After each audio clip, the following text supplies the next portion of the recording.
আসসালামু আলাইকুম। আমি সানারপাড়া আইটি ইনস্টিটিউট থেকে মুক্তা বলছি।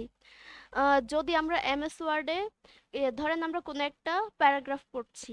এখন পড়তে পড়তে এমন একটা ওয়ার্ড আসলো যেটার উচ্চারণ আমি পারি না। তো আমরা এটা কিভাবে পড়বো? তো আমরা সেটাই আজকে শিখব। তো আমরা প্রথমে কিছু অংশ সিলেক্ট করে নিব।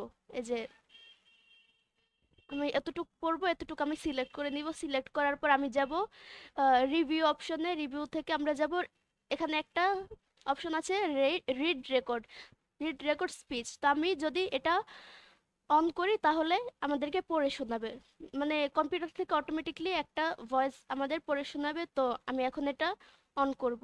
এই যে আমি অন করলাম। The recent flood in Bangladesh, 2024. Bangladesh is a lowland.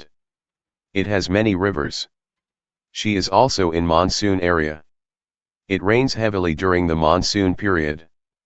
So, floods are very common in our country. Almost every year flood visits our country. Flood is mainly caused by heavy rainfall during the rainy season. Many rivers and canals are silted and they cannot carry the rainwater to the sea rapidly. So, the sudden increase of water in the rivers and canals causes flood. Floods also many be caused by the melting of snow in the mountains. Besides, there are also causes for river silted.